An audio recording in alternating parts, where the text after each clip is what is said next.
Yo, check it. Listen. That Simone Biles. Hey, whoa. Slow your roll, Charlotte. Okay. This is Total Spotfest? There we go.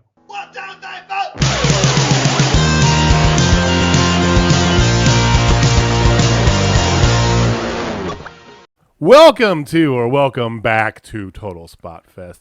I am JJ Brownlee, accompanied as I am every time by Jamie Faulkner.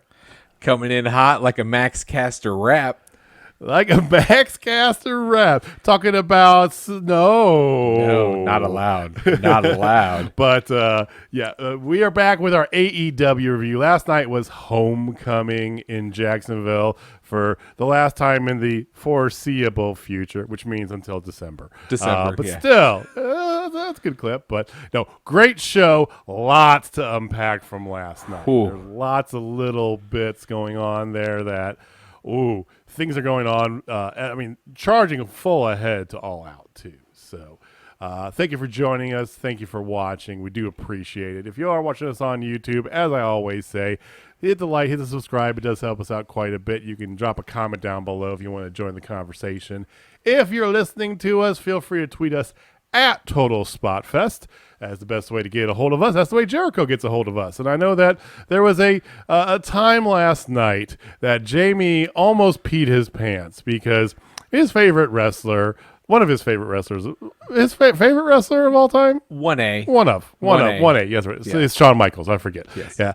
One of his favorite wrestlers of all times retweeted back a comment he had put out there, and I got giddy text from Mr. Faulkner, just like, "Oh my God, look at this!"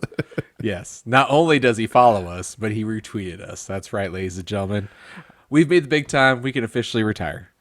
Yeah, Jamie's content. I'm gonna stick with it. No, though. I am So, too, yeah. all right, we're gonna talk about AEW shortly here. We had an NXT episode from Tuesday we want to unpack as well. Some In-Dex things going on. Look out! That was great. It was some good stuff. But before we get into it, there was a little bit of news that you wanted to start with, right, Jamie? Yeah, there's a couple little WWE nuggets I felt like everybody has probably either seen or maybe we just need to discuss just for a minute. So the first one I wanted to talk about was our good friend and legend, member of the Four Horsemen, dare I say leader of the Four Horsemen, Ric Flair, is now a free agent. He has been let go and released by WWE. A free agent at like 80. Yeah. So he'll end up being on AEW at some point with the reformation of the original Four Horsemen that are left. He was formally invited to NWA. Yeah, I don't doubt it. And I bet he'd show up too. For what it's worth. So since it's a Legends contract, I don't think they have a 30-day no compete since he's a legend. No, the Legends contracts are different. They're almost like more of a true contractor. Yeah. Well, they're all technically contractors. They don't have the no compete sort of thing. So, yeah. So the funny thing is how he got fired or released or whatever.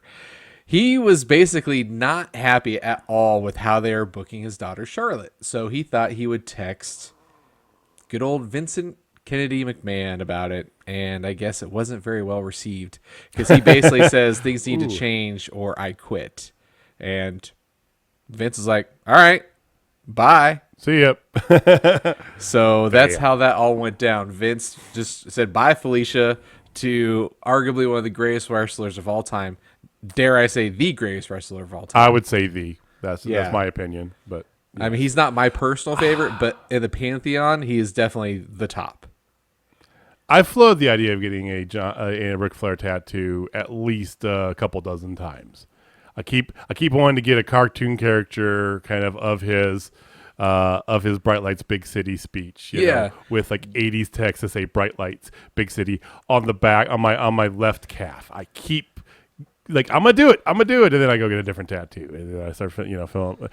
One day I'll get it, but yeah, he's definitely up there for me. And interesting. I mean, him and Vince have had a rocky, let's call it, relationship over the years. Oh, that's an understatement. Well, I think Ric Flair's is at that age where he just doesn't give a damn, and Vince is definitely at the age where he doesn't give a damn, clearly, because you've seen their product, and it's just one of those things that they're both old pig-headed men who just want to do it their own way, and right. One of them's got more stroke than the other these days. Back in the day, one of them had more stroke than the other, and the other one still ran that company. It's kind of funny. Yeah. Now, I mean, and here's the thing is with that, talk about pig-headed old men, because Rick, in the last few years, really cleaned up a lot of stuff. He kind of got off of substances. He got remarried a few years back, and that, from all accounts, that's been a godsend too for his life, right?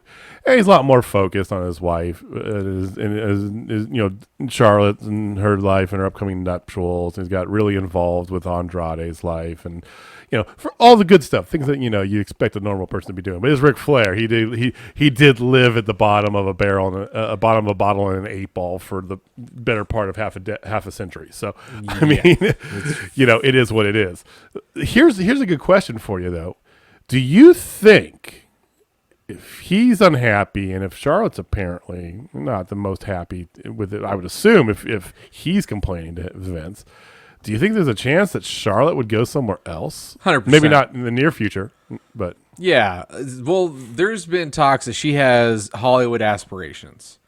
She wants to be in Hollywood doing that thing hardcore. But until that starts taking off, I could totally see her jumping ship and being with her husband in a heartbit. Where she has creative why wouldn't you liberty. want to be with your husband? Sure. Yeah, like a place that gives you creative freedom. Yes, please. Like, I think that's the thing. That's why AEW's legit become the destination. Right. And it's starting to become that way with women. I mean, there was a report by Wrestling Inc. today that, you already know where I'm going with this here. That new look, Ruby Soho. Hey, Ruby. To be honest with you, I like the green hair better. I don't mind the red hair. I think it's because I like green as a color better. I like red as a color better, so there you go. I know. Touche. She looks good no matter how she has it. Okay. Fair. And I'm a big Ruby fan. Everybody knows that. I got to get my shout out in begrudgingly to Jamie at times. But I tried. I tried for you today. You even tweeted out trying to give me a shout back. Like I said, my end goal is this. If someone gets this to Ruby, like I said, my end goal, I have no delusions of grandeur. Like I said, trust me, I know. I just wanted to shout back at me, like, "Hey, JJ, let's become distant internet friends, right? Hey, that's it, right? Yeah. Cool, good. No restraining orders, nothing weird. I just wanted just a good old fashioned hi." Sorry, Jamie thought his life is complete when Chris Joe retweeted him. I'm looking for that level of accomplishment with Ruby. So, but Wrestling Inc. reported today that apparently that she is very. She's on, like, I don't know how you want to put this here. CM Punk level of going to sign with AEW-ness, something of that nature. So is basically reporting that she more or less is planning to join AEW, quote unquote, soon. Mm-hmm. She becomes a free agent. Her no complete expires August 31st. We have long been speculating this, saying that that's 5 days before All Out, and there's a women's casino battle royal with always has the Joker entrant, the surprise entrant, right? It's gonna be her. It's got to be her. I mean, and you get to I see think it. Now, especially, that's half the reason I agreed to buy tickets. No, I'm kidding. But I'm not.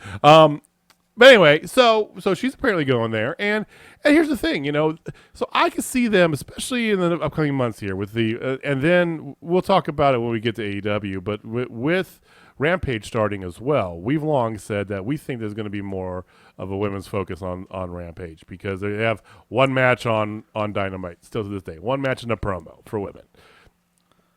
Where's all the women at? They have some good talent, but they need to get them more up there. They're on Dark, and they're on Dark Elevation, but they need more name brand women as well. I think Ruby would help with that.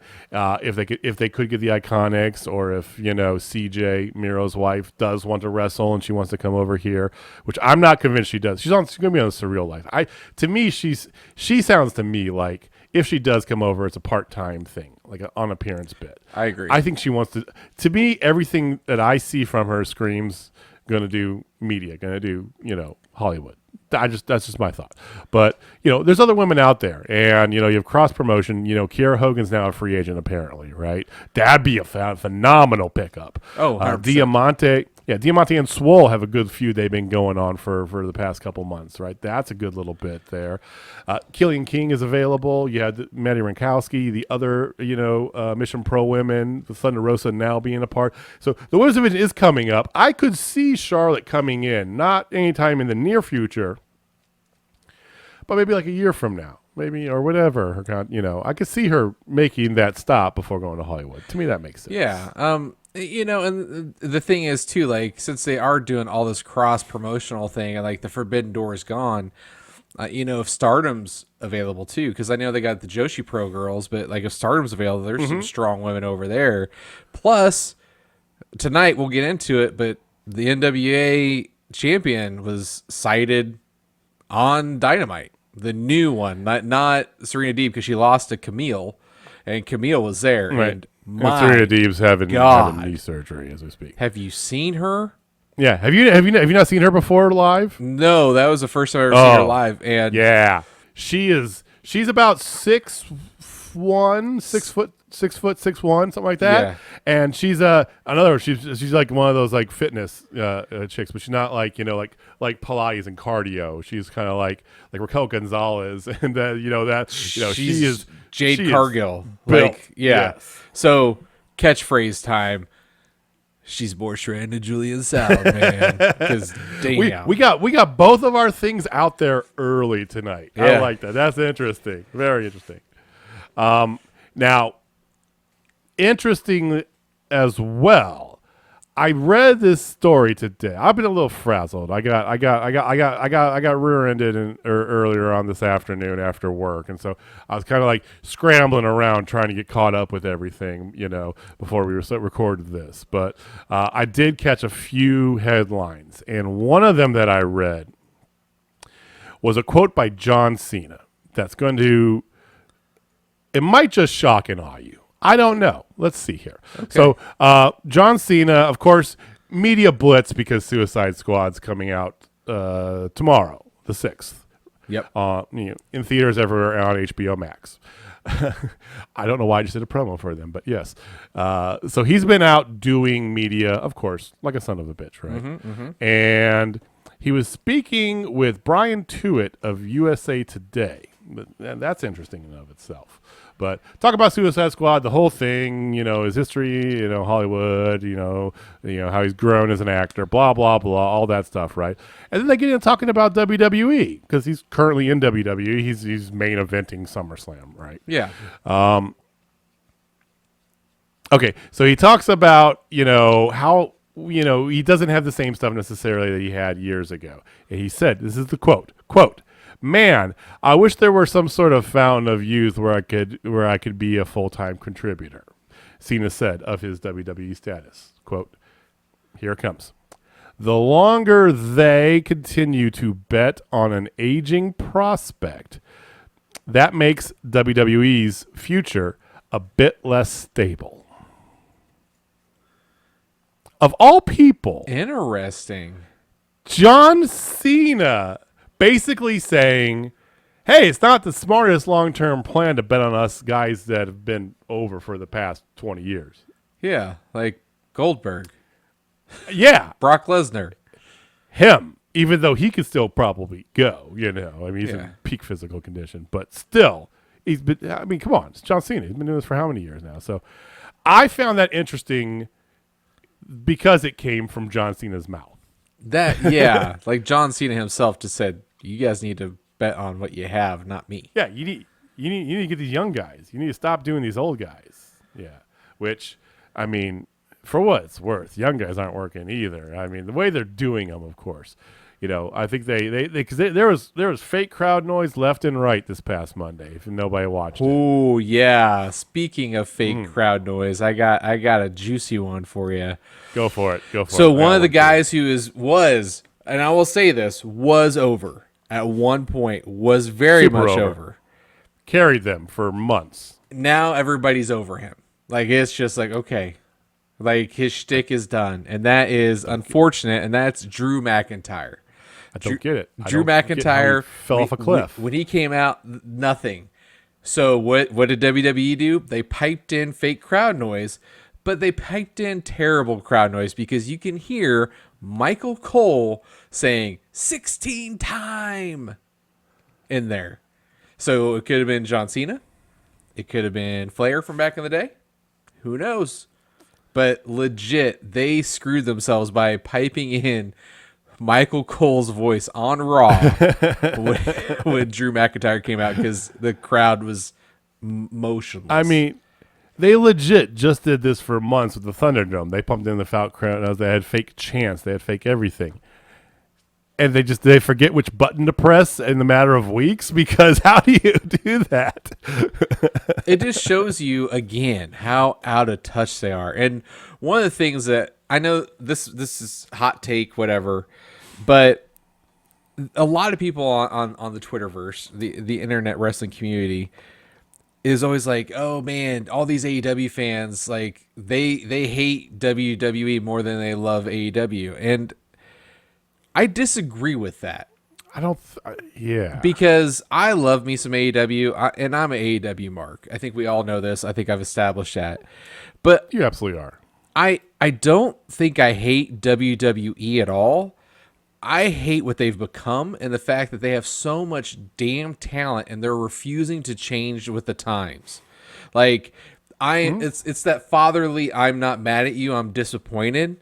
To the point where we're not on speaking terms anymore. Like, you need to figure this shit out. I'm not going to talk to you till you do. You know, like, you need to figure this out, because that's where they are with me. Like, I don't hate them. I hate what they've become, if that makes sense. Like, it does.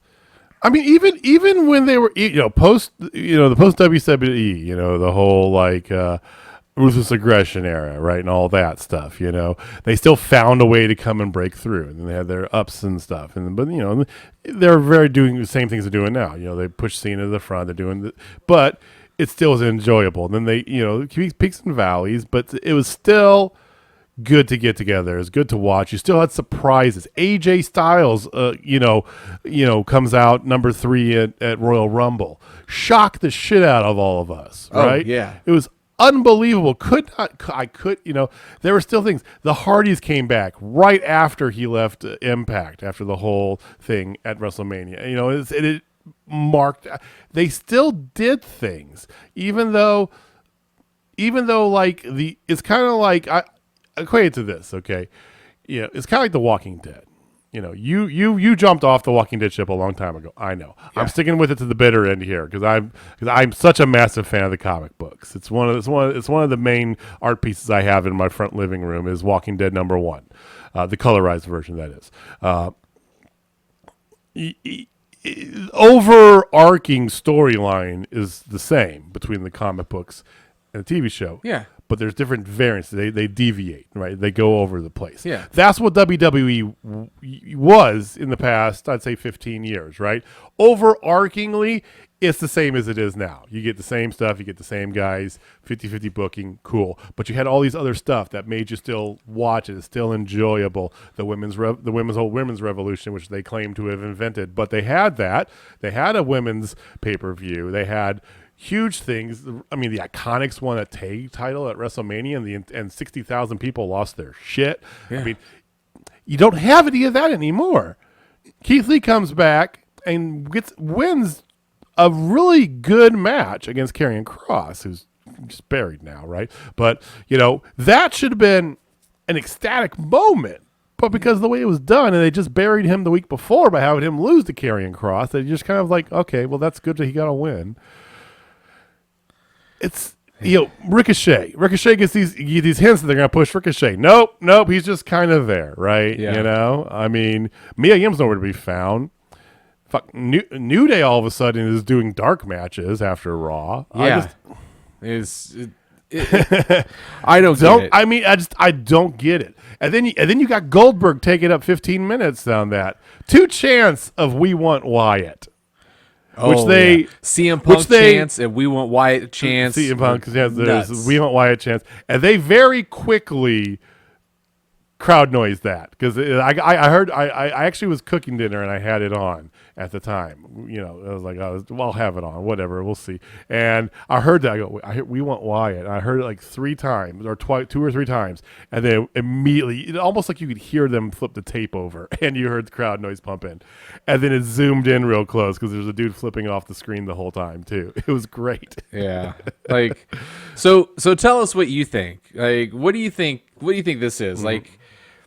With this fake crowd noise and with them being out of touch, you know, I would love to hear what some of you think. Like, are you like me where you're disappointed but not like in true hatred mode? Do you still love WWE? Like, if you do, please, like, put it in the comments below. If you're on YouTube, tweet at us at Total Spotfest.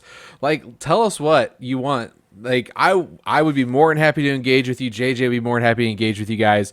Just, I would love to hear your thoughts and feedback. I really would, because I don't think I'm alone, but I would love to see the other side of the coin as well. Yeah, and that's the great thing. You give us some honest to God, and don't come out with the heat, okay? Because the IWC, whenever you try to get this, you just get this. Well, fuck you, AEW fans. You guys are. It's like, no, give us an intel. Just tell us why you like it. Do you like it more PG? More. Some people might. Yeah. I don't know, because I can't for the life of me figure it out. I'm at a loss. It's crazy. It's crazy. Oh, by the way, it was announced. I did see today. It was announced officially. The 40 or 45,000 people who are going to be at Allegiant Stadium must be wearing masks inside. Yep. No ifs, ands, or buts about that. So interesting. Okay, so let's keep talking about WWE, but let's switch gears pretty drastically. Okay. Let's go to NXT from the other night before we get to AEW. Okay. So NXT, this show was pretty much focused on In-Dex. There are other things that went on in it, right? Yeah. But this is all about In-Dex, and that's all I really cared about on this show, to be honest with you. You know, a lot of the other stuff they were setting up. Cole wasn't there. They're setting up the whole Joe and Karrion Kross thing, but Samo just kind of beating your chest. Nothing really came to it. You had some interesting matches. You had Hitbo. There it is. Versus Legado del Fantasma to open the show, which was a very entertaining. I really like Top Dollar and Ashanti Adonis. I like them together. I think they're a good juxtaposition. You got this big, bruising guy. Ashanti's got skill for days. I really like them as a tag team. They ended up getting the win via disqualification. Santos, of course, got involved, used a chair, and then they beat up everybody. Then here's the interesting part. So after the match, they had Swerve in the ring. And they had him all like lined up, and he thought, he's gonna come, he's gonna knock him out, right? He comes up and he goes up to his face and pulls his grill out, and then punches him and knocks him down. Wow. Then he leaves. He gets scared away from Top Dollar. The other two guys get there. They get beat up quite a bit, and then they run out. But as they're walking out the ring, there he is, Santos Escobar with Swerve Scott's grill, which I like. That's good great. Touch. That's a good touch. That's a nice touch. I mean, they have gone. I was so not on board with this whole Legado thing at the beginning. I criticized Santos for his ladder match takeover. Well, it was good. I was just disappointed in it once again. But I love where they've come. I love them. Rich Holland had a match. He won a match. Good. And then you had Bobby Fish versus Roderick Strong, which hopefully concludes this whole thing. They don't know what they're doing with Bobby Fish. And this just goes proof to show you they should not have broken up the Undisputed Era. 100%. If nothing else, they cut Cole away. Yeah. And you keep the other 3 together. If you want to give Colorado his time to shine, he can be the new leader, right? Let him try and lead and then show his growing pains with being a leader, right? Because Fish literally is nowhere. This was a fine match. Couldn't get into it. Couldn't care. Yeah. And I don't know why, but Roderick Strong won, and it was that. Then you had Cameron Grimes and LA Knight. They're kind of chatting backstage, they're both saying how I'm a man of my word. I say I'm gonna be there. I'm gonna be there for you because they have a tag match coming up. And LA Knight says the same thing. So we know where this is gonna end up, right? So they have a tag match. Cameron Grimes is made to wear his butler's outfit for the match against grizzled young veterans. LA Knight would not let him change into wrestling tights. So this is an entertaining enough match. It was pretty much Cameron Grimes versus the Grizzled Young Veterans. So LA Knight started a little bit, but about 5-7 minutes into the match, Cameron goes for a hot tag, and LA Knight pulls it away and backs up and leaves him hanging. And of course, he makes a good go at it. Standing smash fly, does his thing, does a bunch of good moves. He takes a bunch of moves back and forth. It's a pretty entertaining bout, but numbers win out as they always do. Yep. Grizzled Young Ones get the win, and then afterwards, out comes Ted DiBiase. He kind of gets up to him and says, "I know you're a man of your word, but you got to find a way to get out of this." Kind of give him the old pep talk, right? So they're a few weeks out of TakeOver, setting this up. I'm telling you, he's going to win the belt at TakeOver. You're going to buy a T-shirt. It's going to be fantastic. I don't want to. The final NXT Breakout Tourney match was Trey Barker versus Joey Gacy. Interesting name. Very interesting look. He was a little rough around the edges, but he had a good. It was a different kind of persona. He's flirting with the whole, serial killer vibe, right? And with the name alone. And he's got the look of kind of, a backwoods, I don't want to call it like a psychopath, but kind of that, kind of approaching that line, right? So it's an interesting character. Trey Parker got the win, and deservedly so. He's been on there more. He's put more character work in. He's on TV a lot more. Yeah. So not surprising. I think Joe Gacy needs something, but I don't know. There was something about him. I was like, that's got a future somewhere. They got to mold him a little bit more, and he might actually get into a really good character. Like him and Loomis together. I think that maybe eventually one day him and Loomis could work. I think that there might be some other ones in the PC that might go well. I think he might. Honest to God, I kind of like him as a Loomis-esque style, loner, but somewhere in between redneck Cameron Grimes and Dexter Loomis, weird psycho killer. Okay. Somewhere in between that is where he lives. But from backwoods West Virginia, listening to a bunch of metal and drinking PBR, sort of. It's an interesting mix mash of looks. This guy, but I don't know. There was something about him that I'm like, I want to see what he does. I want to see him in about a year and a half. See what comes out of him. Huh, okay. Kushida then accepted a challenge that was put out there earlier. He's going to give Roderick Strong a cruiserweight title shot. So there you go. That match should be great. Yes, that match 100%, should be good. 100%. Because Roderick Strong can bring it. There's no doubt about it. His character work's always been the question. Yep. I don't hate the Diamond Mine. I think they got derailed because of some of the releases. They had people that were going to have in it that weren't in it, like his wife. We'll see what happens with that. But that's going to be a cool match. Then your main event, cutting around all the jibber jabber, was Johnny Gargano, Dexter Loomis, love her or leave her match. Where if Johnny wins, she's done with Dexter. She's got to be done with him, period. And if Dexter wins, Johnny and Candice LeRae have to give him a chance and let him in the family, right? Yeah. So this match started off pretty good, and then shortly after it started, of course, Indy coming out to the ringside. Indy in the past 6 months has grown leaps and bounds. I hate to say it like this because I do love me some Indy Hartwell, but she was before she joined the way, she was forgettable as fuck. Oh, 100%. She was just another tall chick. Yeah, and now she's probably my most beloved woman other than Io Shirai. I mean, she can, and here's the thing, and it's not just her wrestling ability has gone up leaps and bounds. And if you don't know what I'm talking about, follow her on Instagram and watch her stories. This one works out like a son of a bitch. Yeah. I mean, putting in work. But her wrestling ability has gone up leaps and bounds. Her character work is spot on. She is probably one of the best facial expressionists in wrestling today. I mean, she is up. She is up there in my book. Yeah. Not one of. She's up there. She's top tier. But she's great.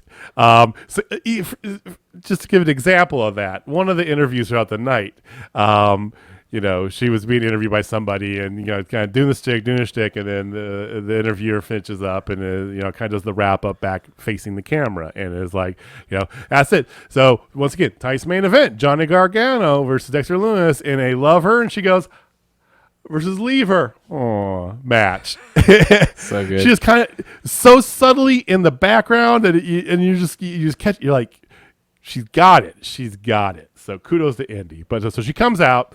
They keep going. This was a fantastic match. This is probably one of the best wrestling matches I've seen Dexter Lumis do in a long while. And probably largely thanks to Johnny Gargano, like we always say. Johnny Gargano can make anybody wrestle a fan. He is so good. Yeah, I agree. He's gonna be a major producer or booker or wrestling school something, because he has got that ability to make anybody look good. Yeah, I mean, he just got it. It's in his blood. So this was great, back and forth, and then of course Candice come out eventually because Dexter had disappeared, right? Where'd he go? Well, Indy goes under the ring to go find him, and then here comes Candice running out, and she grabs Indy by her feet, pulls her out, who's then holding hands, and pulls out Dexter too, and they lock eyes there, and then of course Giant's got to get involved. So lots of close finishes in the last third of the match. Dexter does Indy Hartwell's finisher, signals it out to her, and then goes up to the top rope and does his finisher on Gargano. Almost gets a pinfall. A little bit more back and forth, and eventually there's a little miscommunication. Dexter had knocked off Johnny knocked off something, and he got hit into Indy, so he was distracted, and it led to Gargano doing his kind of spinning drop on the hardest part of the ring, that'd be the apron. Rolled him in, said, "I'm doing this for you." Does his one final beat. 1, 2, 3. Leave her wins. Johnny Gargano beat Dexter Lumis. Boo. So they're walking out, and they're taking her with her, and she breaks free, and she goes back to the ring, and she just jumps on Dexter, and they make out to close the show. And he carries her in the back. It was fantastic. And then, of course, there's Johnny and Ken's like, I don't even know where to go with this. Yeah. So they're not abandoning this story. They're going to keep going with. This is one of the better stories they have going on here. So I enjoyed it for that alone. The rest of the night, it was fine. There was a couple decent matches in there. The opening tag match was really good. Like I said, ended with a crap finish, just DQ finish. But overall, this was an In-Dex night. And In-Dex wins. Love wins out. Love conquers all, people. Love conquers all. That is the moral of the story. So, all right. We'll see what happens next week. Next week, there's supposed to be a sit-down between Adam Cole and Kyle O'Reilly. That won't end well. If Cole is indeed leaving, this is all gearing up to him putting Kyle over big at TakeOver. Yep. Yeah, so 100%. I think that's the play. If you could tell at TakeOver, if Adam Cole wins, he's staying in NXT and WWE. If he loses, he's gone. That's my guess. That's fair. That's a fair assessment. Of course, where would he go? He'd probably go to AEW. So let's talk about AEW. Let's do that. Well, yeah, but before we get there, I would like to talk about a few things that happened one on Monday and one on Tuesday. Okay, sure. So we alluded to it in our opening thing that we did, our opening bit, if you will. You want to explain the bit? Okay, yes. So Charlotte Flair cut a promo on Monday Night Raw, basically calling out Simone Biles and her mental illness. It did not go over well at all. At all. Then Tuesday on Dark, Max Caster, he does his rap about Simone Biles. He's like, you're going to be mentally ill like Simone Biles, calling them out. And then also, since they were in North Carolina, he also did the Duke lacrosse team in the same rap. It's worth a find. And some people got super offended by it. And I thought it was perfect diss track style, like, just getting at Max. That is Max Caster. That is him. So it got taken off of Dark. They re-uploaded Dark without it, because Tony Khan was not happy, and now Max Caster is in a bit of hot water over that diss track. So hence why the bit was, you don't do that. Hopefully everybody did appreciate that little fun shenanigan moment. But I just wanted to give everybody a little history on that for why that happened. If you can find it on Twitter, YouTube, and you're not easily offended, it's worth a watch. I wasn't offended by it. I knew what it was meant to be, not compared to Charlotte Flair's, which Charlotte Flair's was just in poor taste. His was in poor taste, but in a lighthearted manner. I can't explain, because diss tracks I are have the supposed to be words in terrible. front of me. I can read them right now if you really want me to. I mean, if you want to, go for it. All right. Well, hopefully we don't get taken off of YouTube. So, the acclaimed kicking ass for miles make you claim mental health like Simone Biles. Ooh. And then he goes, they're find the Seidels. The Seidel's gonna pay the cost. I'm gonna treat those bitches like Duke lacrosse. Yeah. So that's gotta be the one. I mean, the That's one against the Simone one. Biles. Whatever. Maybe too soon, but the Duke lacrosse is just dirty. I love it. That one was a bit rough. Like, if there's any of the two things he said, that's the one. Like, the Simone Biles is, it's a little too soon, and she's courageous for stepping away, and actually I appreciate that she did that, because she ended up helping her team, and some people say she hurt her team by doing that. I disagree. As a person who's been competitive sports and who's coached competitive sports, I'd rather them tell me that than not. Absolutely. Because if she kept in there, they probably wouldn't have meddled, because that's where she was. So kudos to her. Anyway, I mean, it was stronger to her to do that than to go out there and break her fucking ankle. Or face or neck, or, do worse, because the Right, twisties, I guess, is a very big thing. I don't know much about that, but I know enough It's like the bad. yips. Yeah. It's like the yips. The gymnastic equivalent of the yips, or what is it in golf they call it? You got the whatever, same diff. Yeah. But anyway, not to and for what it's worth too, he ended that. He does a little thing about a COVID-19 joke or whatever, which is like, and then he ends it. And what's that smell here in North Carolina? Oh wait, that's just Julia's. Oh, oh, you mean her talking about Julia Hart? Yeah. With the oh my god, dude. Yeah. I mean, this is his shtick. That's what he's a shock MC. I love it. I think that maybe the Simone Biles thing was a bit soon, but the Duke line was dirty. That definitely is probably what got him in more trouble. Yeah, for sure. For sure. Like, using, date rape. Yeah, nope. I'm out. Yeah. So that's the one. All right. So let's talk about AEW Dynamite. It was Let's do it. a hell of a show. We'll just dive right in. So the AEW's version of Homecoming. So 2 homecomings 1 week. Yeah. 2 homecomings 1 week. I feel like I've seen a movie like that. Now, Impact's was fantastic. Let's find out if AEW's was just as good. Yes. It was. So we'll start off with a match. First things first. And it is the third labor of Jericho. This is Chris Jericho against one of his greatest rivals of all time, Mr. Juventud Guerrero, Juvi himself. Juvi Juice! With a mask on, and his music that he came out to is music that is his own music that he created, which I found to be very interesting. He looked good. And to get the win, Jericho has to finish with a top rope move. Yes, has to be a top rope aerial move. A very unique stipulation, if you ask me. I like this. Yeah. This is a unique stipulation. This match would have been absolutely 1,000% amazing 5-star match if it had one move in it, and it did not. So if it had a lion tamer, right? No lion tamer, and I even asked If this was Baby Jesus. if this was 1997, it would have had a lion tamer in it. That's how he won. Because Juventud was going for a top rope Hurricane. He caught him and dropped him down right into the lion tamer. It was sick. He did the same damn thing to Rey Mysterio. But anyway, I digress.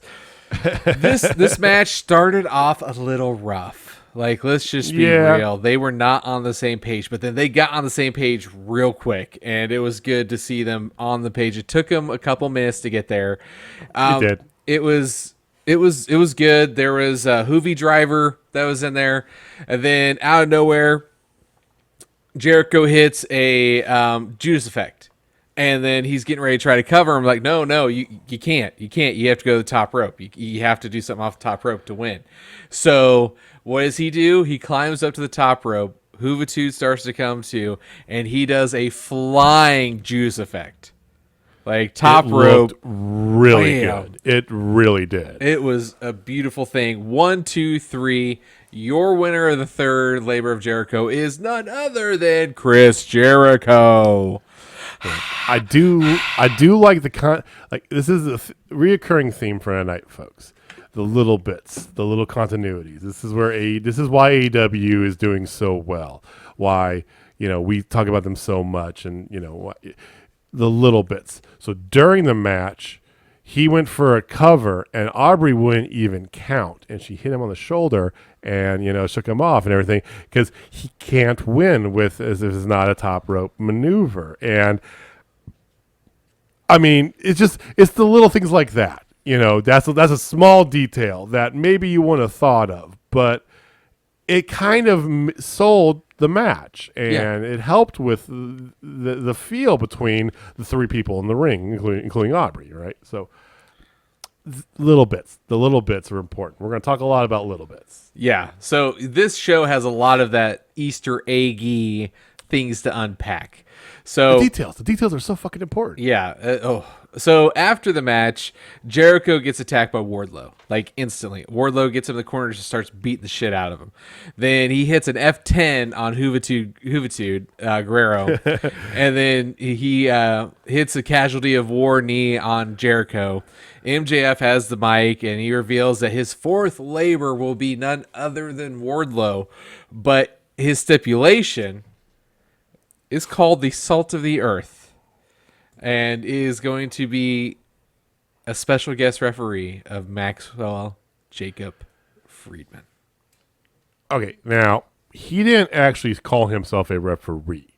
And then later on in the show, when they were showing the card, they didn't list him as a referee on the graphic for the match. Fair. They said that he would be an enforcer, he'd be at ringside, whatever it was, I don't remember. But immediately after he said this, they did call him the referee. Yeah. So I'm confused. I don't think he's the referee, but they made it sound for most of the show like he is going to be the referee for next week's match. Yep. I don't know. It sounds like he's just an enforcer. So just saying. Yeah, we'll see. But I'm looking forward to the fourth labor because I love Wardlow. I think he's a great wrestler, so I'm looking forward to that. Right after this, they had the Lucha Brothers with Alex Abrahantes talking about how Pac was there, whatever. Then here comes Andrade El Idolo and his crew, again offering for the Lucha Brothers to work for them, and they said no. That didn't go well. We're going to put a pin in that, okay? Then Tony Schiavone, after that, is with the Dark Order. So this is a big thing. Again, unpack little things. So they're talking with him. They're saying that they're upset that they're fine that they don't have it. They don't have a tag team shot, whatever. And then here comes Adam Hangman Page to grab his beer, and he's trying to bolt out. And they're like, hey, we've been trying to get a hold of you, blah, blah, blah. And he's like, sorry, guys, sorry, I cost you your shot at the titles. And they're like, no, it's fine. You didn't. It's fine. Like trying to be the supportive is like, hey, I've been meaning to talk to you guys. I think it's time that, I fly solo. I think we should just separate for a little bit. And they're like, no, we got you. We support you. We're always there. It's like, no, this is something I need to do on my own. Put a pin on it. Again, yet another pin. That's 3 pins already? Yep. And as they were leaving, they're going to start to go after him. And Uno's like, no, guys, this is what he wants. Maybe we should give him the space. Yep. So Yes. We'll see. Pin. Yes. Pin. All right, so after this was the second match of the night with Daniel Garcia and 2.0, hashtag also known as Everrise from NXT, versus Darby Allin, Jon Moxley, and Eddie Kingston, which Eddie Kingston, as soon as he came out with him, they both came out to Wild Thing together, of course. There's a kid over there with a mom. Eddie Kingston's living his damn best life. He just like gives the kid a fist bump, rubs the head, like, and talks to him for a quick second. Like, Eddie Kingston's just a great dude. Did you catch Eddie Kingston on commentary last couple of weeks on Dark Elevation? No.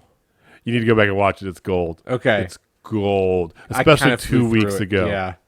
Yeah, go back because there's that one point where him and Paul White are just going to town, and then they start jabbing on each other and themselves about putting on a few pounds or whatever, and it's like, sue me, I like my ice cream and Five Guys, whatever, and then Excalibur goes, here we are, we're back at you in the fat ass announce booth, and they go, hey, what are you doing, Excalibur? He is.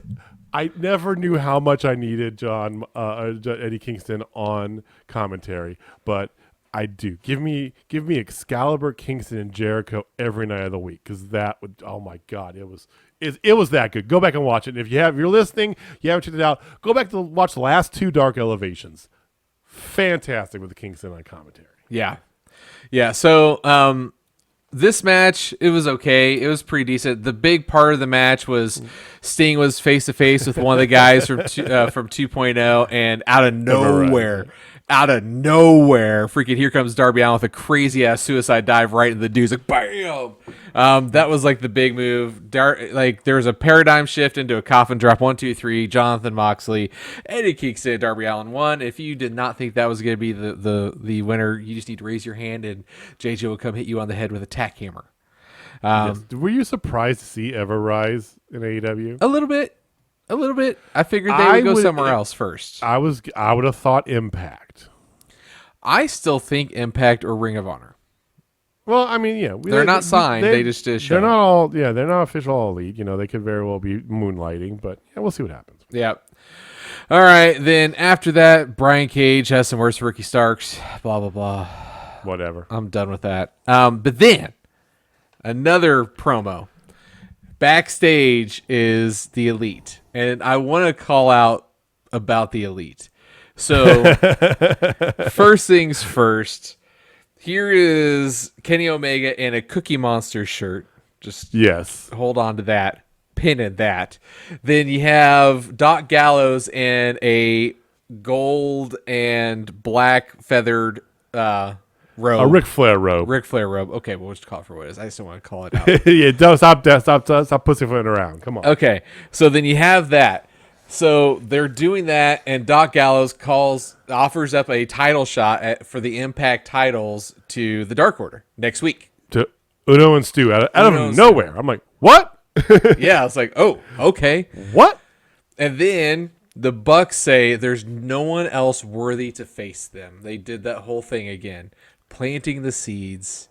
And then same goes with Kenny. Kenny's talking about how Hangman missed his shot and literally misses, like everything. Like he can't seem to win the big one. They cut down the nets. And then my favorite thing is Kenny references Cookie Monster shirt. And he says, C is for Cookie. M is for Monster. C-M. Yep. Sprinkle those little bits. Sprinkle them all over the place. Again, details. It's the little things. Who do you think that the Young Bucks were? You made reference there that they said there's no one else left to challenge them. Who do you think is going to be there to challenge them? Who I'm hoping. Who you hoping? Okay, so I'll say who I'm hoping and who I really think it is. Who I'm hoping is the Guerrillas of Destiny. Okay. Who I think it's going to be? Who I think it's going to be? Daniel Bryan, CM Punk. The Dragon, the American Dragon, and CM Punk back together again. Interesting, because I'm pretty convinced on the thought process of Daniel Bryan still debuting in New York. Okay. which is post All Elite. I think CM Punk is going to be lined up to go against Darby. Omega. Oh, okay. I think what you're going to have here is the person we're going to talk about in the upcoming match in short order is going to challenge him, right? And that's going to lead to a very, maybe even at the first Rampage or the second Rampage, the one in United Center. Mm-hmm. I think that's where CM Punk's going to debut. He's going to come out and he's going to stake his claim right at Kenny Omega. And I think that's going to be your main event for All Out. That's a poster. That's a ticket. Well, they don't need tickets there. That's a buy-in seller right there. I don't think so because of what happens later. And you still think? Okay, all right. We'll put a pin here. We'll circle back another to this pin because that's what 18 I think. pins right now. I personally, I don't think that's who this could be for the Bucks. I legitimately don't know. Maybe Dark Order after all. I don't know. Yeah, I mean it could be, and everybody gets their shot because the Cowboy fully redeems himself.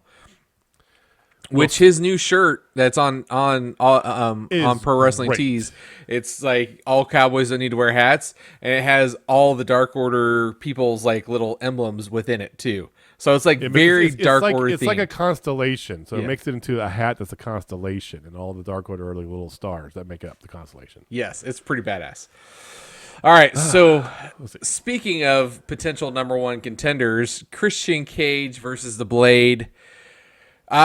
Typical Christian Cage match, definitely not near as long, and I'm grateful for that. No. It was a good match. Like, as much as I bitched about Christian Cage in the beginning because of him holding, like I held it against him pretty hard. He picked up the damn pretty belt. hard. Okay, Pretty hard. So he's earned his stripes back. He's back to form again, and he wins. Like it's just as easy as that. He hits a spear though. That was the only thing I didn't like. He got a spear for the. He W. does use the spear. He does use the spear a little bit too much.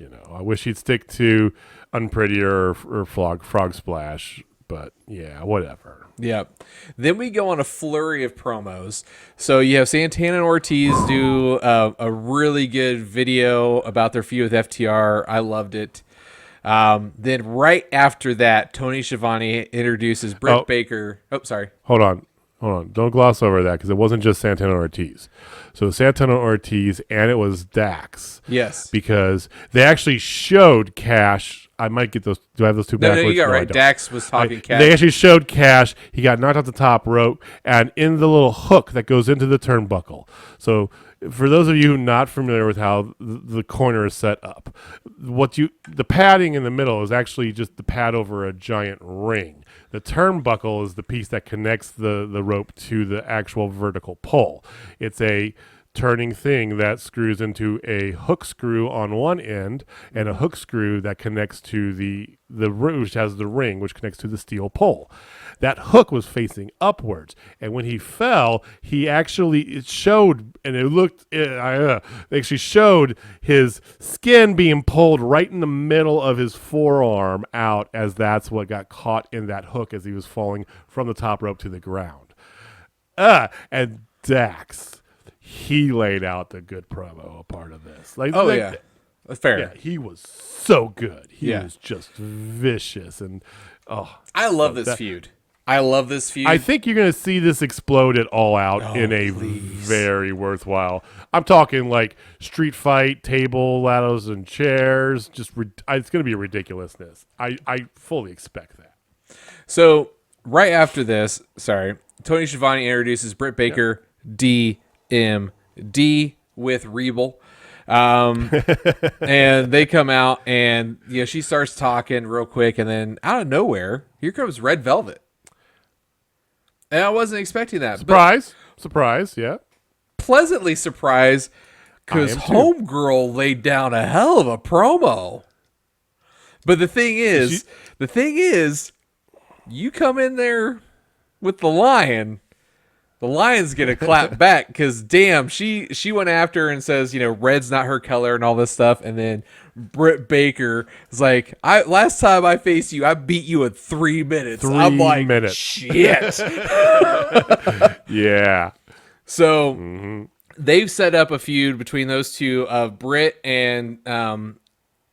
Red Velvet is going at each other at the very first Rampage in Britsburg.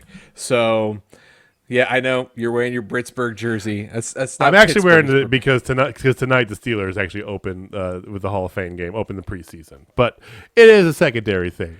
So here we go, Steelers. I do want to say something, and I called this out 4 months ago. I looked up the tweet. 4 months ago, I tweeted at Thunder Rosa from our account, and I said, because she's like, who should I face next? And I go, I think you should do some long-term story. Like, I should find it and read it.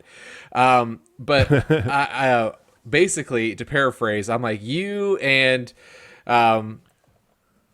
Britt should go back and forth, get the title in there somewhere, lose it back and forth, and then it culminates with at All Out. And I think I put that All Out, a title match, ladder match. So I called that out, and then literally again today she goes, who's my next opponent? And I called it out again because here I go, Mark Stradamus. Like it was one of those things. Like when it happened, when I called it out 4 months ago, I was like, okay, like it was right after their very first match that just tore the house down. Like that very first big match, I said Thunder Rosa, Britt Baker 3. I said that today, and it just made me think about that. And yeah, I would love to see that. What do you think? I mean, yes, I would love to see that. I would love to see. I mean, for sake of not trying to dig too deep in it, I mean, yeah, it'd be great, ladder match, whatever, do all this stuff. I think that they're not going to do a pay-per-view where it's all gimmick matches necessarily, right? But I think that the two of them need to be at the biggest pay-per-view if CM Punk is going to be there, whether he's challenging for the world title or not. Which is going to get a lot of buy-ins, regardless, right? And no matter what I think about CM Punk, we've been at over a bunch, right? Yeah, we're on opposing sides, but I respect your. I'm not completely opposing. Yeah. Like I said, I have a lot of respect for him. I do. I think I just don't think he is as good as everybody puts him. I don't think the pedestal is nearly as high as everybody puts him on. Okay. I'll still going to yell and scream when he shows up at All Out. I will. But I think that no matter what, that's the match you need to have for your women's title at All Out. I think that has the potential, especially with the way that it's gone so far and with the unsanctioned match, how it transpired, right? How it came about, the ending of it, and then how good it was, That is your long term. That is your Hogan Macho Man for the women of this generation in AEW. That is your return to that's on par if Becky Lynch ever comes back. Yeah, that's your Becky Lynch versus Charlotte Flair. You can do that a million trillion times, right?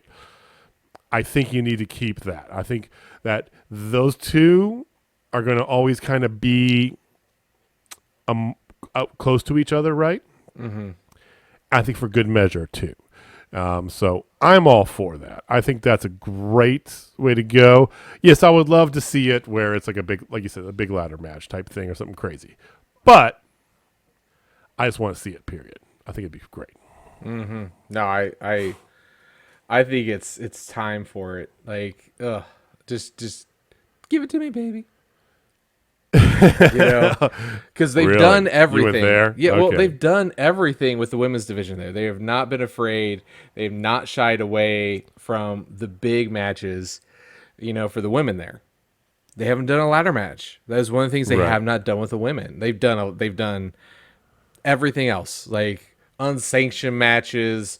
They've just done absolutely everything and anything.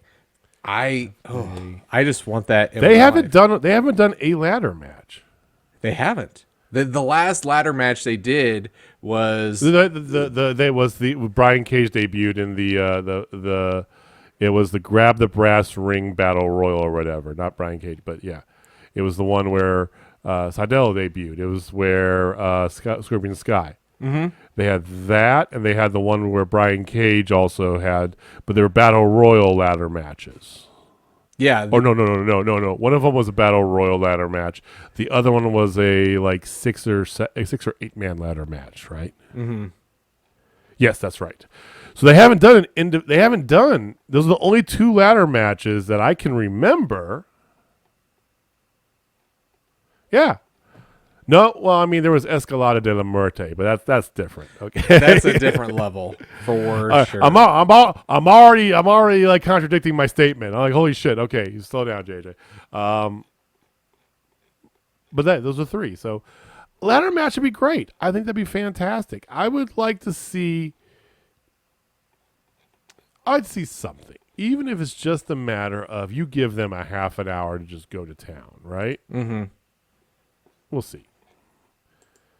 I think that's who it'll be. I was on March 17th, by the way. When I did that. Yeah, I went. I had to pull it up. I'm like, I gotta find what it was. So I finally found it. What did I say? Exactly. I can't find the reply. I see her tweet. You just liked it. No, I replied. I'm looking on it. You retweeted. You didn't reply. No, I so did. Well, we're running down a rabbit hole here. Sorry. That's The more of the story. So anyway, 5 months ago. Thunder Rosa, Britt Baker, it needs to happen. Yes. So after this, we see Andrade again. Woo. And Chavo recruited none other than our other favorite luchador, Fuego del Sol. Fantastic. And Fuego got a huge pop as soon as he appeared, which I thought was great. And of course, like, I love it. Like, Sign Fuego. And Chavo demands him to shine Andrade's shoes. When he does it, Andrade just beats the hell out of him.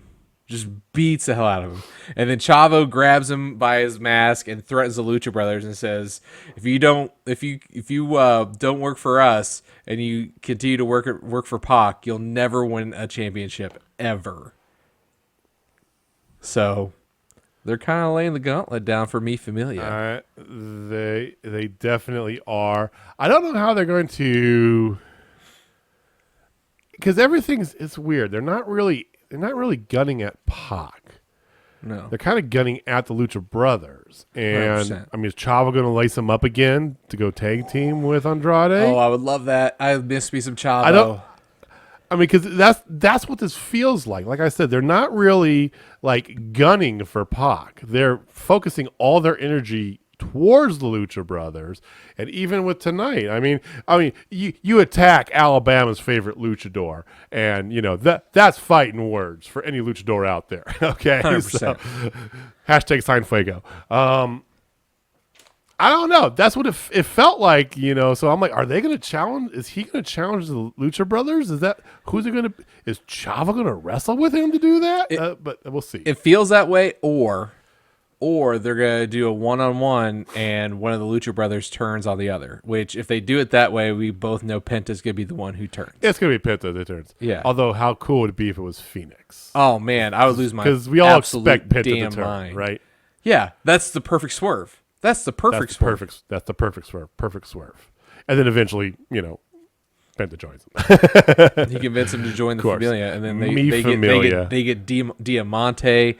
You know, maybe they get Santana Ortiz to jump in. What about Thunder Rosa? Do you think Thunder Rosa in there? I mean, she's a face. Here's the thing: Thunder Rosa's great by her. She doesn't need a faction, right? We just waxed poetic for like 5 minutes, you and me both, about her and you know Britt Baker and their long-term booking feud, right? Mm-hmm.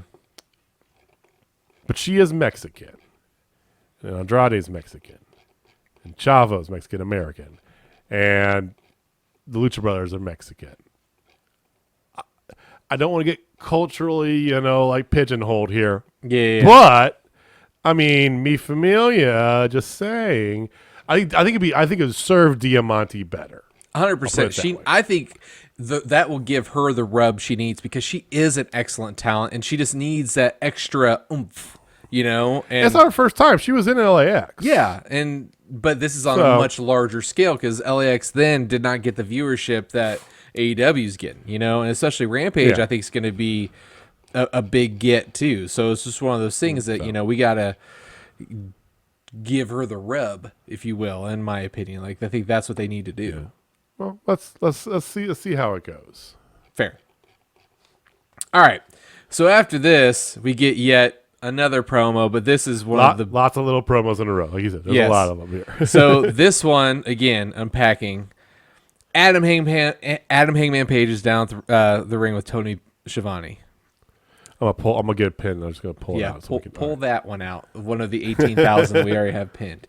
Of course, the Elite interrupt like instantly, and Hangman says he needs to say something to Matt and Nick. And he's been needing to say to him for a while. And just them. Just specifically them. Not Kenny, but just those two. The little bits. Yeah. Hashtag long-term storytelling. Oh, God. And then Kenny goes, hey, do you mind if we step in the ring for a sec? And then Kenny's just like, what are you trying to do? You're trying to get back into the Elite, this and that. And Hangman's like, that's the last thing I want to do. And, because he's looking for new friends. He's looking to rejoin. He's like, we wouldn't want you because we don't have losers. We're a bunch of winners. And, we don't do anything with that. He's like, cowboy or not, the Elite doesn't have any losers in the group. I wrote that one down. Hangman slaps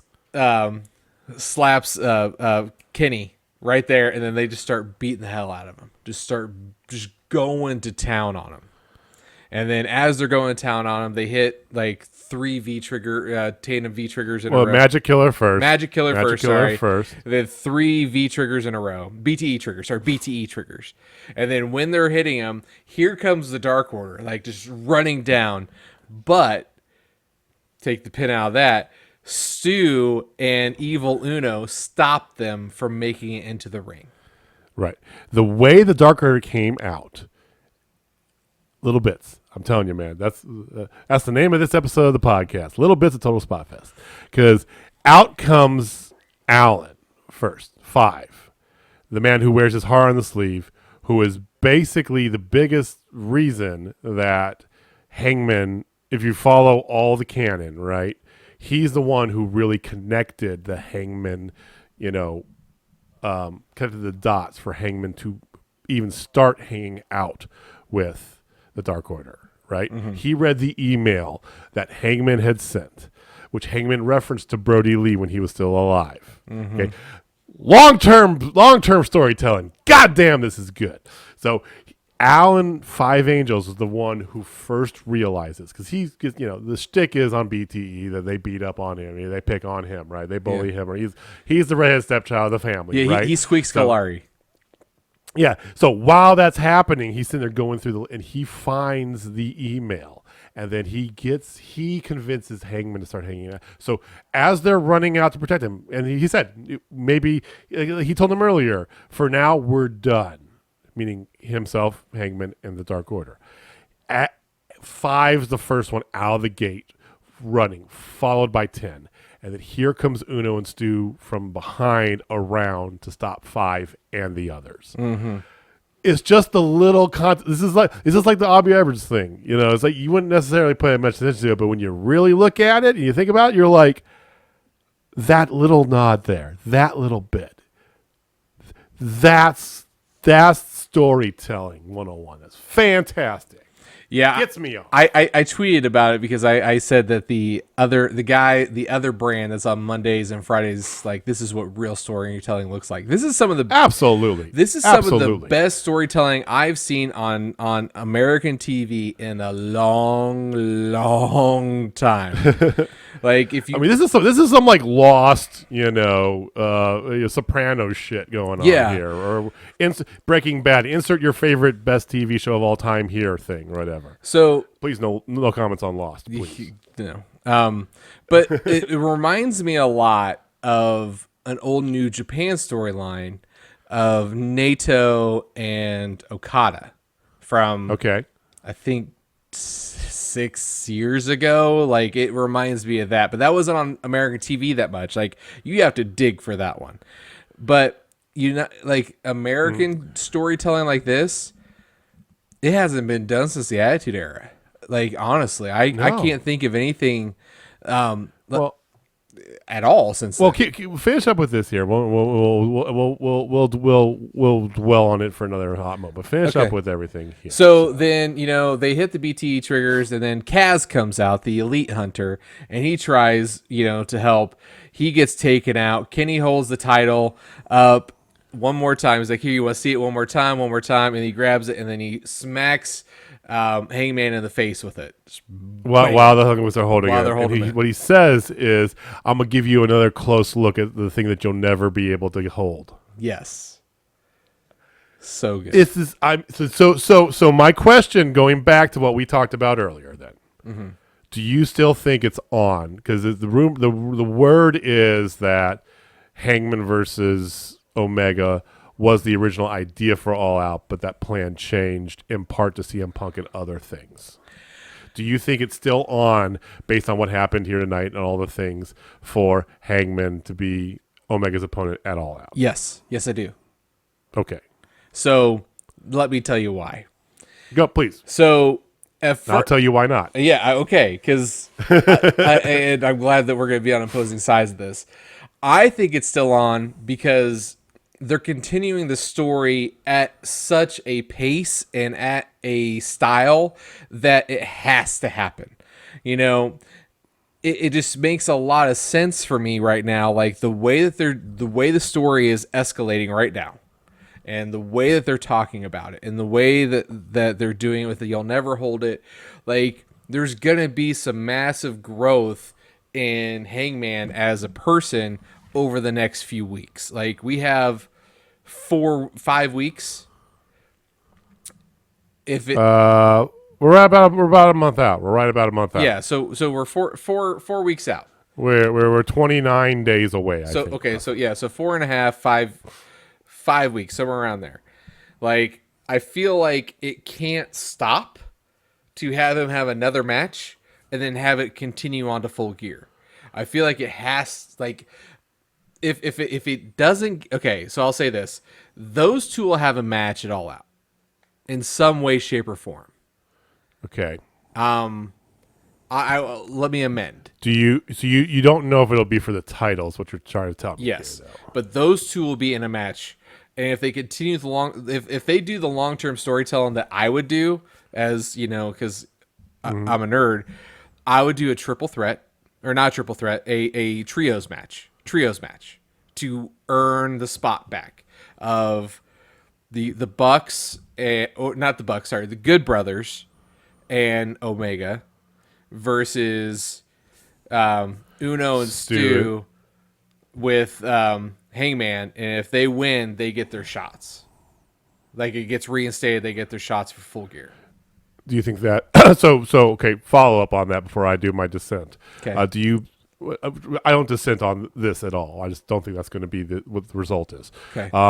Do you think, though, saying what you just said, that's why we're having the Good Brothers give a seemingly out of nowhere challenge for an Impact title next week to Stu and Uno? Yes, absolutely. I mean that lines up because it did come out of nowhere. They even said that they accepted the challenge for it. It's like, you want a shot at the Impact titles? I go, they didn't say that. Did I miss that? When did they say that? Yeah, they never said it. It wasn't even on like being the Elite or anything. Doc misread his cue card there. Okay. So why? That's a very good angle. That's a very good idea. We know you are Mark Stradamus, so you're probably right. Okay. And your daughter's probably going to pick that match right, and I won't, because that fuck my life, right? And I got to take my car tomorrow to go get estimates because, goddamn. But the Steelers are on TV tonight, so I'm good with that. Yeah, there you go. Here's my counterpoint to that. I believe truly, madly, deeply that that the idea was to take this 2.5 year long-term story that once again, I gotta remember who this was because somebody broke it down into beautiful bite-sized chunks from the start of AEW through the entrance of Brody Lee into the passing of Brody Lee into the correlation between Brody Lee and Hangman. How Hangman was going to eventually be the savior because they teased it, and this to the eventual joining of Hangman with Dark Order to where we are now. Somebody did it on Twitter. We'll retweet it tomorrow. We'll look it up and we'll give the dude props because he took the entire saga and broke it down just like in a manner you said. Like you talk about long-term booking, here it is, and this guy did it in a series of tweets that was fantastic, right? 2.5 years. I think that the idea, the plan has long been, this is going to be it. This is because AEW feels, at the end of the show, this is a very foreshadowing moment here. AEW feels like the big kid on the block now. Mm-hmm. It definitely does. So this is the payoff at your biggest pay-per-view of the year. After you've been through all the lockdown and everything, that this is where it pays off. You have this happen. They have all the things going in order. And then all of a sudden, your snowball keeps getting bigger because you got a secondary show. And that secondary show might grow to 2 hours. And it's like, oh, shit, here comes Bryan Danielson. And what CM Punk actually is going to come over? I think that was the, hold on a second. Let's slow down for a hot minute. I think that's still the plan for him to be the one who takes the belt off of Omega. I think the way you make it even more epic is if you, because they have an out now. He lost the opportunity to challenge for this belt. Mm-hmm. Flat out, last week when they lost, he lost the opportunity, right? It would go against the credos to just reverse that within a month, in my opinion. I think that Full Gear, yeah. I think that maybe Revolution next year, yeah. I think that the idea is for him to still do that, but maybe, and this is why I say this too, because of the way that he addressed them when they came out, Matt and Nick, I need to talk to you. I think he's going to try and feud and resolve stuff with them first. Leaving Kenny free to get the big ticket. Like I said, pay-per-view buys. A pay-per-view buy main event. Him and CM Punk. Maybe it's disjointed for long-term storytelling. CM Punk very much is a man who said that he would come back for the right situation, for the right match, and the right opponent. Kenny Omega checks all those boxes, right? So anyway, that's my take on it. I want to hear what you guys want to say about this. Do you agree with? Would you agree with Jamie that this is still on the way that they were envisioned it in some form or another, or do you think that they're sidetracking it for the short term to get the big views from CM Punk and Bryan Danielson? What do you think? Let us know. I mean, both valid and both have really good long-term story. Like, that's the beautiful thing about this. Like, there's options now. I mean, this is not predictable at all. Unlike some other promotions out there that run exceedingly long shows on either the beginning or the end of the work week. Just saying.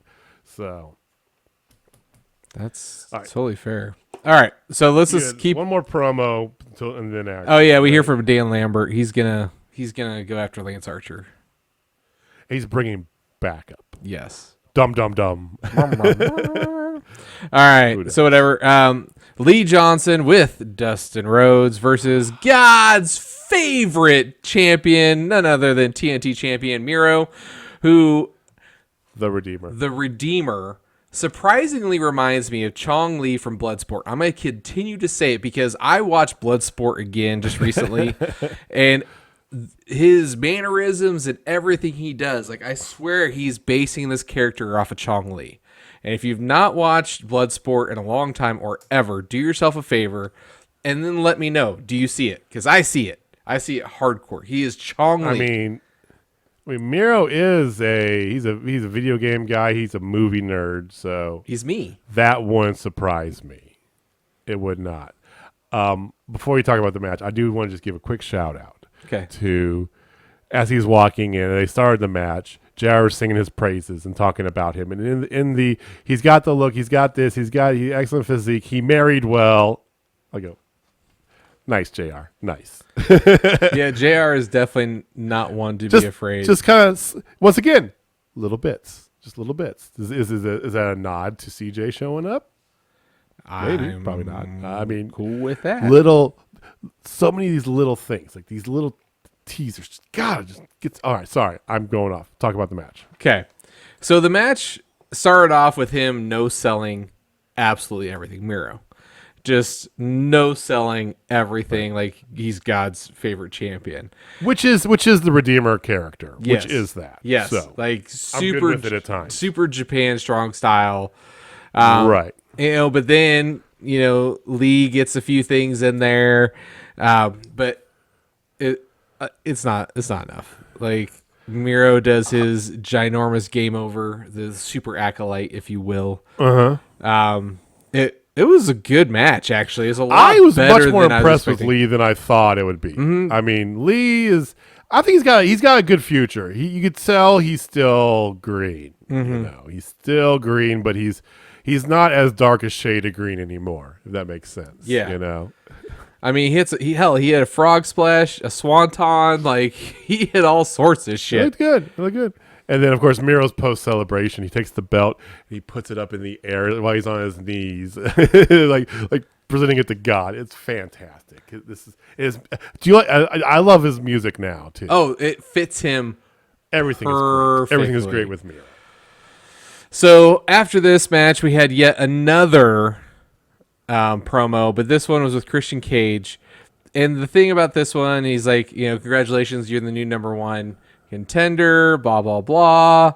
And they asked, like, he's going to reveal, he reveals that he's going to be in Pittsburgh next week. Yes, he's going to be in Pittsburgh next week. Yeah, for both shows. And since he's the number one contender, he starts talking. He's like, some people would say I'm elite, and he just walks off. Right. He says, some people say I'm pretty good. I don't ever buy into it, but I've had people say, something. It was a bad dad joke of the elite, really. 100%. And it's just like, okay, just say that you're coming after Kenny Omega, because my thought is he's going to get his title shot. I'm guessing once again that second. My prediction. Now I'm not Mark Stradamus, so I'm probably wrong, but my prediction is that not the first, but the second, the United Center Rampage. I mean, that's a headline to put on the billboard, right? 100%. Christian Cage versus Kenny Omega world title shot. Sure, it's not a pay-per-view. I'm fine with that. Cool. Same. Right. So yeah, he's earned it. Oh, and I'll give it to him. He's earned it. Yeah. And by the way, Excalibur, they announced the announced team for Rampage: Excalibur, Taz, Mark Henry, and Jericho. Yeah. Jericho is going to be one of the announcers for. That's fantastic. It absolutely is. After this, we had the NWA Women's Eliminator match. The winner of this will go on to face Camille at Empower. Right. So it was okay. It was a decent match. It wasn't great. It was a fine match. It was a fine match. Special about it. Yeah. Crowd was more into it than I thought they would have been. 100%. I mean, they love no themselves offense some to Layla Hirsch. no offense to the Bunny or Layla Hirsch. Yeah, but they love themselves some Layla Hirsch, which I really appreciated. She did good. Bunny looked actually pretty damn good too. Layla ends up winning with her armbar. So Layla Hirsch is now your number one contender for the NWA Women's Championship, and she will face off against Camille, who is a lot taller than her, because she was there. She came out and they did the whole take the belt off and square off thing, and she went up to her boob. Yeah, like because Layla is like 4'10", 4'11". She's not even 5 foot. She's not. She's under 5 foot, and yeah, it was. It'd be interesting to see though. Mark Sterling and Jay Cargill will be on next week's Elevation. Yay! She's still that bitch. She's still that bitch. All right. Here we go. Main event time. Let's do it. Is Malakai Black versus Cody Rhodes. And all I gotta say is that entrance.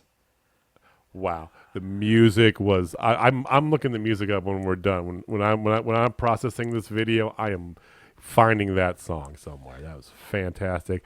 The look. That mask, combination. I love that mask. The mask with like the stuff underneath is a half skull with like tree, deer horns.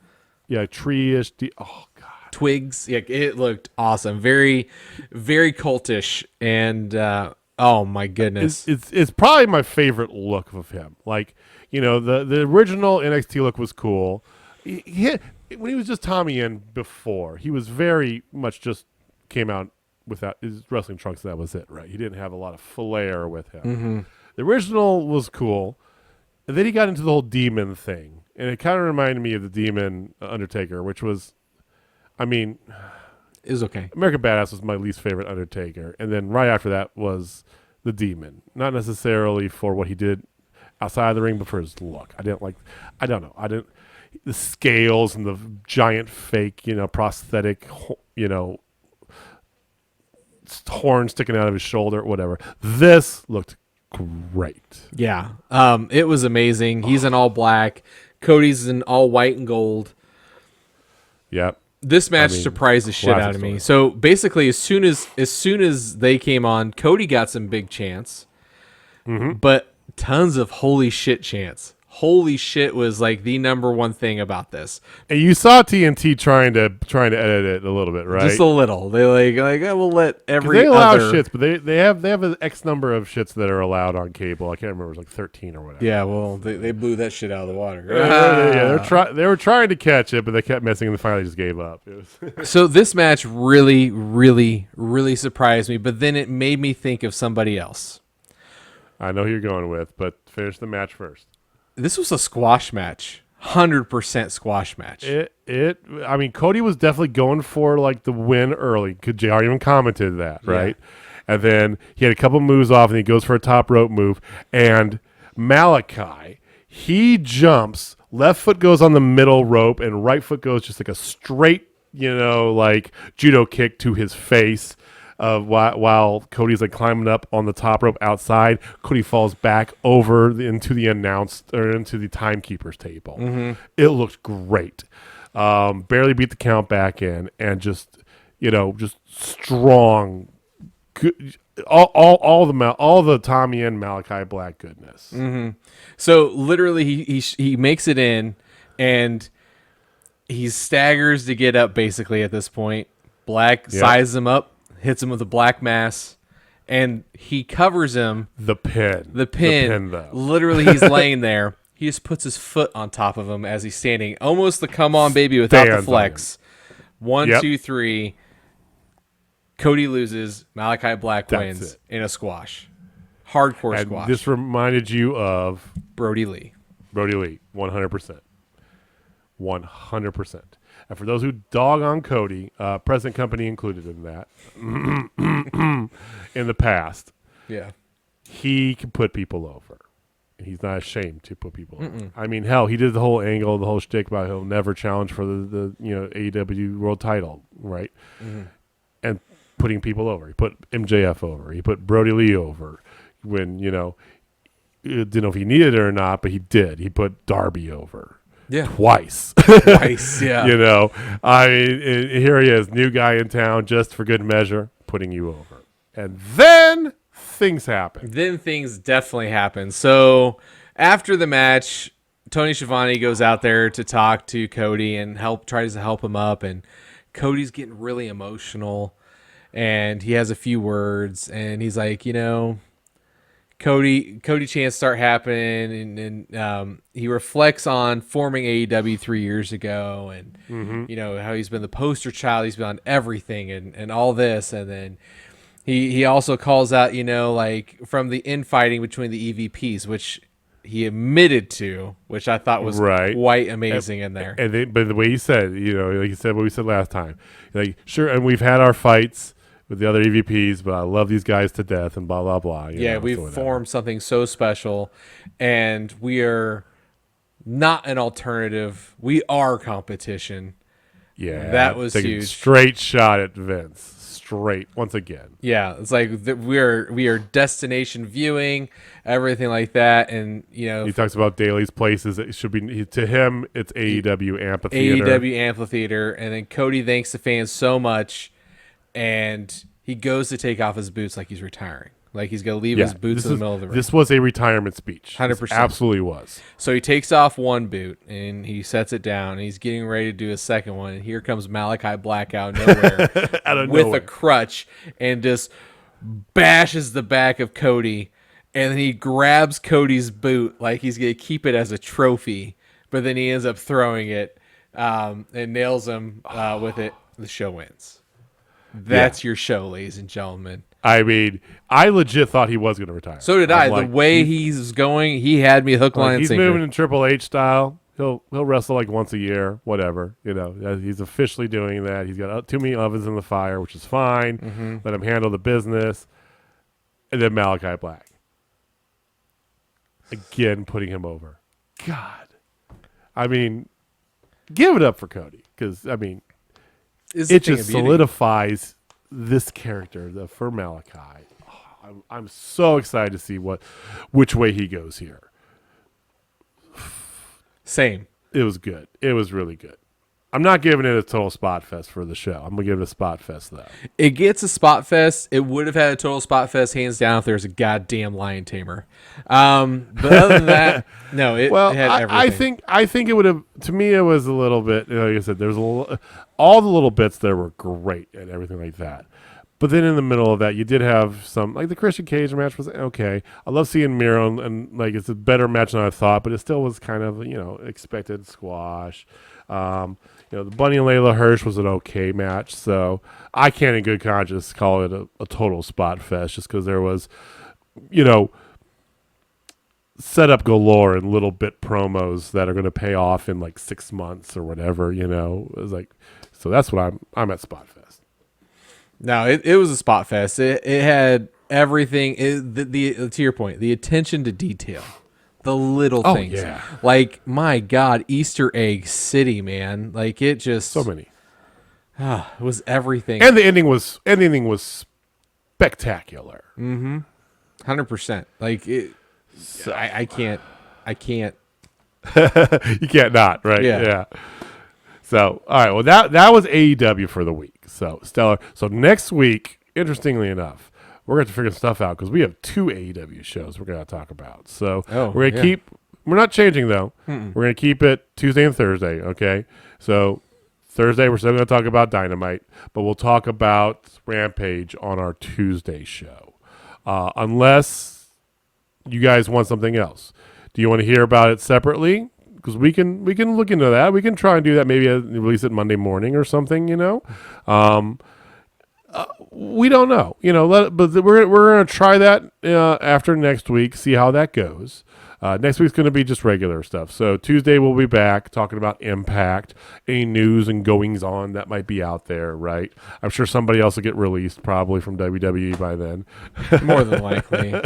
I joke, but whatever. But yeah, and then next Thursday we'll follow up with AEW's Dynamite without a special name show. In the City of Champions, home of your 6-time Super Bowl champions, God's favorite team, Pittsburgh Steelers. Go Steelers. All right, just saying. It's not God's favorite team. Negative Ghost Rider. I mean, I'm just saying, prove me wrong. All right. But yeah, let us know if you guys want us to if you guys would like to hear Rampage separate, if you want us to kind of do it all in once. I don't know how that would really work, but we are always open to feedback. I know we've kind of manipulated our schedule and our talking points a little bit in the past based on what you guys have said. So give us a comment down below, give us a tweet, let us know what you think, and we will see you on Tuesday. So thank you for joining us. Jamie, why don't you take us home, man? All right, ladies and gentlemen. If you're not down with Total Spot Fest, I got 3 words for you. Baker, Rosa, 3. thought for a second there you couldn't remember. I was like, what are they going to do? I wanted the dramatic pause. Dramatic pause enabled. All right, guys. We will see you next time. Peace.